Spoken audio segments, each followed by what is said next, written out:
கரு டிவி நேயர்கள் அனைவருக்கும் வணக்கம். இது உங்கள் கரு டிவி. நான் எம் அர்ஜித் ரோஷன். ஏன்னா உங்களுக்கு அடையாளம் தெரிஞ்சுக்கும். ஏன்னா இந்த ஒரு கரூர் சம்பவம் நடந்ததுல இருந்து என்னோட தாக்கத்தை எல்லாத்தையும் வீடியோக்களை வெளியிட்டேன். எனக்குள்ள ஒரு தீராத தாகம் ஒண்ணு இருக்கும். பெரிய பெரிய தலைவர்களோட பிறந்த நாளோ இல்ல நினைவு நாளோ இருக்கும் போது இந்த தலைவர்களை ஏன் இவ்வளவு புகழ்ந்து பாராட்டி பேசுறாங்கன்றத தெரிஞ்சுக்க ஆர்வம். அது மாதிரி இப்ப அக்டோபர் 30 அன்னைக்கு தேவர் ஜெயந்தி கொண்டாடினாங்க. இவரை எதுக்கு ஒரு கடவுள் மாதிரி கும்பிடுறாங்க? சூடம் ஏத்தி விபூதி பூசி மாலை போட்டு எதனால பண்றாங்கன்றது யோசிச்சு எனக்கு அவரை தெரிஞ்சுக்க எனக்கு வியப்பாச்சு. அந்த வியப்பு உங்கள்கிட்ட பகிர்ந்துக்கிறதுக்காக தான் இந்த வீடியோ போட்டேன். 1908 அக்டோபர் 30 அன்னைக்கு இரவு வெள்ளிக்கிழமை அன்னைக்கு உக்கிரபாண்டிக்கும் இந்திராணி அம்மையாருக்கும் பிறந்திருக்காரு. இவருக்கு அப்ப முத்துராமலிங்கர் அப்படிதான் பேர் வச்சிருந்தாங்க. சுதந்திர போராட்டத்துல ஈடுபட்டிருக்காரு. வீரமான பேச்சுகள் பேசியிருக்காரு. கிட்டத்தட்ட அவர் 4000 நாட்கள் மேல சிறைவாசம் கண்டிருக்காரு. ஆன்மீகம் மேல ஒரு பற்று வந்துச்சு. அப்புறம் 1963 அவர் இறந்திருக்காரு. அவரோட 55வது வயசுல. அப்பெல்லாம் இந்த ஒரு வீட்டுல 3 முறப்பெண் இருந்துச்சுன்னா யாரை கட்டிக்கிறதுன்னு ஒரு சின்ன சண்டை ஒண்ணு ஏற்படாது. அப்ப இயல்புதான். உக்கிரபாண்டிக்கு 4 முறப்பெண்கள் இருந்திருக்காங்க. இந்திராணி அம்மையாரும் காசிலட்சுமி அம்மையார் 2 பேரையும் கட்டியிருக்காங்க. முத்துராமலிங்க தேவர் பிறந்து 6 மாசத்துல இந்திராணி அம்மையார் இறந்துடுறாங்க. அவங்க தாயானவங்க இறந்துட்டாங்க. அதுக்கடுத்து காசிலட்சுமி அவங்க நம்ம முத்துராமலிங்க தேவரை பார்த்துட்டு இருந்திருக்காரு. அவங்களும் என்ன ஆயிடுறாங்க, கொஞ்ச நாள்ல இறந்துடுறாங்க. அவங்க அப்பாவுக்கு ஒரு மிகுந்த கோபம் ஏற்படுது. முத்துராமலிங்க தேவர்னாலதான் என் 2 மனைவிகளையும் நான் இழந்திருக்கேன் அப்படின்னு அவங்க அப்பா மிகுந்த கோபம் ஏற்படுது அவருக்குள்ள. இதனால என்ன பண்றாரு, பசும்பொண்ணுக்கு அடுத்து இருக்க கல்லுப்பட்டியில தாய் வழியில இருந்து அவங்க பாட்டி பார்வதி அம்மாள்கிட்ட முத்துராமலிங்க தேவரை ஒப்படைச்சு முத்துராமலிங்க தேவர் பார்வதி அம்மாட்டே வாழ்ந்துட்டு இருக்காங்க. சிறு வயசுல அவருக்கு என்ன ஆயிடுது, உடல் நல குறைவாயிடுது. போய் வைத்தியர்கிட்ட கேட்கும் போது இது மாதிரி அவங்களுக்கு தாய்ப்பால் கொடுக்கணும் அப்படின்னு சொல்லும் போது இந்த ஊர் ஃபுல்லா தேடிட்டு இருந்தாங்க. அப்ப யாருமே தாய்ப்பால் கொடுக்க முன் வரல. ஒரு இஸ்லாமியல் பெண் சான் பேபின்னு ஒரு பெண் முன் வராங்க. முத்துராமலிங்கருக்கு நான் தாய்ப்பால் கொடுக்குறேன்னு சொல்லி தாய்ப்பால் கொடுத்து அடுத்து அவர் மதுரை, ராமநாதபுரம் அந்த மாதிரி பள்ளிகள் எல்லாம் அவர் பள்ளி படிப்பை தொடங்க ஆரம்பிச்சாரு. அதுக்கு இடையில என்ன ஆயிடுச்சு, அவர் உடல் நல குறைவாகி அவர் படிப்பு தொடர முடியவில்லை. வாலிப வயசு வரும்போது அவங்க அப்பா தன் பாட்டி கிட்ட இருக்க எல்லா சொத்தையும் அவர் எடுத்துக்கிட்டு மதுரைக்கு போயிட்டாரு. இந்த கோபத்தெல்லாம் நம்ம அப்பாவை எப்படியாவது திருத்தி ஆகணும், நம்ம அப்பாவை எப்படியாவது நல்வழிப்படுத்தி ஆகணும்ன்ற ஒரு கடமையை அவர் ஏத்துக்கிறாரு. இனிமே எங்க அப்பா இந்த மாதிரி சொத்துக்கள் எதையும் எடுக்க கூடாதுன்னு வழக்கு தொடுக்க ஒரு வழக்கறிஞரை பார்க்க போகும்போது அவரோட அரசியல் வாழ்க்கையானது தொடங்க ஆரம்பிச்சிச்சு. இதுக்கடுத்து முதுமலையில ஒரு விவேகானந்தர் ஒரு நூலகம்னு ஒண்ணு திறக்க ஒரு 1ஆம் ஆண்டு விழா ஒண்ணு தொடங்கியிருந்தாங்க. அங்க பெரிய பெரிய காங்கிரஸ் கட்சியினர்கள் எல்லாம் வந்திருக்காங்க. அப்ப அந்த சிறப்பு பேச்சாளர் ஒருத்தவர் வர இயலவில்லை. அங்க முத்துராமலிங்க தேவர் ஒரு பஞ்சாயத்து ஒண்ணு போயிருந்தாரு. நல்ல பேச்சாளர், அவர் நல்லா பேசி ஒரு தீர்வு ஒண்ணு கொண்டு வரனால பஞ்சாயத்து ஒண்ணு போயிருந்தாரு. செட்டியார் ஒரு விழாவுக்கு பேசுற மாதிரி நல்ல பேச தகுதி உள்ளவரா ஒருத்தரை கூட்டிட்டு வாங்கன்னு சொன்னாரு. பசும்பொன்ல பிறந்த முத்துராமலிங்க தேவர்னு ஒருத்தர் நல்ல ஞானத்துடன் ஒரு பேச்சு பேசி பஞ்சாயத்துல ஒரு தீர்வு கொண்டு வருவாரு. அது மாதிரி பஞ்சாயத்துக்கு போயிட்டு இருக்கும் போது செட்டியாரோட ஆளுங்க எல்லாம் நீங்க தான் முத்துராமலிங்க தேவரா, எங்க ஐயா உங்களை கூப்பிட்டாங்க, விவேகானந்தர் நூலகத்துக்கு 1ஆம் ஆண்டு தொடக்க விழாக்கு நீங்க பேசணும். முத்துராமலிங்க தேவருக்கு விவேகானந்தர் மேல ஒரு பெரிய ஒரு பற்று இருந்துச்சு. அதனால என்ன பண்ணாரு, அவரு எதுக்கும் தயங்காம வந்துட்டாரு. முதுமலைக்கு பேச ஆரம்பிச்சாரு. ஃபர்ஸ்ட் நம்ம செட்டியார் தயங்கினாரு. இது மாதிரி ஒரு புது பேச்சாளர் ஒருத்தரை நம்ம மேடையில பேச வைக்கிறோமே, இது எந்த விதத்திலயும் எனக்கு சரியா படல, அடுத்து வேற வழி இல்லாம அவர் முத்துராமலிங்க தேவரையே கூட்டிட்டு வந்துருங்க அப்படின்னு சொல்லி கூட்டிட்டு வந்துட்டாங்க. அவர் பேச ஆரம்பிச்சதுதான் 2 மணி நேரம் கண்ணை கூட சிமிட்டாம அப்படி கேட்டுட்டு இருந்த ஒரு வீர பேச்சு. விவேகானந்தரின் பெருமைன்னு ஒரு டாபிக்ல பேச ஆரம்பிச்சு 2 மணி நேரம் பேசினாரு. ஸ்ரீனிவாச ஐயர்னு ஒருத்தர் இவர் ஒரு நல்ல பேச்சாளர், இவர் ஒரு நல்ல ஞானம் கொண்டவர் அப்படின்னு இவரை காங்கிரஸ் கட்சியில சேர்த்து விட்டாரு. ஒரு காங்கிரஸ் ஒரு மாநாட்டுல இவரு ஒரு பார்வையாளரா வரும்போது அங்க ஒரு முக்கியமான ஒரு தலைவர் ஒருத்தர் இருந்தாரு, சுபாஷ் சந்திர போஸ்.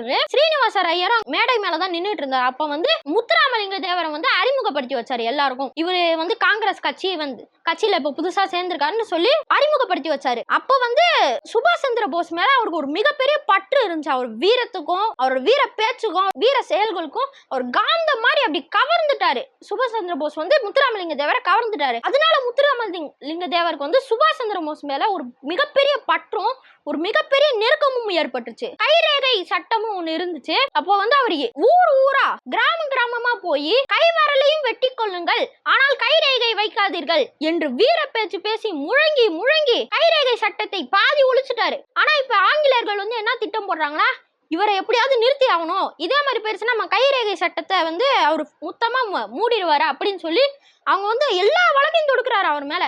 அவர் வந்து ஒரு வாட்டி போலீஸ் ஸ்டேஷன் ஒன்று கூப்பிட்டு இருந்தாங்க, உங்களை நாங்கள் விசாரணை செய்யணும்னு. எந்த வகையில் மிரட்டி பார்த்தோம், முத்துராமலிங்க தேவர் அசரவே இல்லை. அந்த போலீஸ் ஸ்டேஷனை சுத்தி 1000க்கும் மேற்பட்ட மக்கள் வந்து சுத்தி போராட்டம் பண்ண ஆரம்பிச்சிட்டாங்க. இதை கண்ட ஆங்கிலேயர்கள், அந்த போலீஸ் பயந்து, IAS பயந்து, எல்லாரும் பயந்து முத்துராமலிங்க தேவரை விடுவிச்சிட்டாங்க. இதுக்கடுத்தும் திருப்பி அவரு வீர முழக்கம் முழங்கி முழங்கி முழங்கி எல்லா மேடையிலும் பேசி, எல்லா பிரச்சாரத்திலையும் பேசி கைரேகை சட்டத்தை ஒழிச்சிட்டாரு. இதுக்கடுத்து இந்த சொத்துக்கு ஒரு பிரச்சனை ஒண்ணு வரும். அந்த சொத்துல வந்து வெறும் ஆண்களுக்கு மட்டும் தான் பங்கு, பெண்களுக்கு பங்கு கிடையாதுன்னு சொன்னாங்க. பிரச்சாரத்துல கூட அப்படி ஒரு வீர முழக்கம் முழங்கிட்டு இருந்தாரு. இத கண்ட ஆங்கிலேயர்கள் அந்த சட்டத்தையும் ஒழிச்சிட்டாரு. கீழ் ஜாதி மக்கள் எல்லாம் யாருமே கோயிலுக்குள்ள போக கூடாதுன்னு ஒரு சட்டம் வந்துச்சு. அப்ப காமராஜர், முத்துராமலிங்க தேவர் எல்லாரும் சேர்ந்து போராட்டம் பண்ணி அன்னைக்கு காலையில ஒரு அறிக்கை விட்டு இருந்தாரு. அந்த மக்கள் மேல அந்த ரவுடிங்க வந்து கையில அருவாள்களும் கத்தியும் வச்சிருந்தாங்க. அப்போ வந்து ஏதாவது அங்க அசம்பாவியம் நடந்ததுன்னா அப்புறம் நான் உங்களை வேற விதத்துல சந்திக்க வேண்டியதா இருக்கும்னு முத்துராமலிங்க தேவர் மிரட்டுற மாதிரி ஒரு அறிக்கையை விட்டுருந்தாரு. அதுக்கடுத்து போராடி போராடி போராடி போராடி கோயில்ன்ற இடம் எல்லாருக்கும் சமம், எல்லாரும் போகலாம், சாமியை கும்பிடலாம், உள்ள உட்காரலாம், எல்லாம் பண்ணலாம் அப்படின்னு சொல்லி அந்த ஒரு இதையும் பண்ணாரு. விவசாயியை மடக்கி முடக்கி பண்ற ஒரு ஜமீன்தார் சட்டத்தையும் முத்துராமலிங்க தேவர் தான் ஒழிச்சாரு. சட்டமன்ற தேர்தல்ல வந்து சேலம் தொகுதியில ஜெயிச்சாரு. அவரு ஜெயிச்சு நிறைய நல்லது செஞ்சாரு.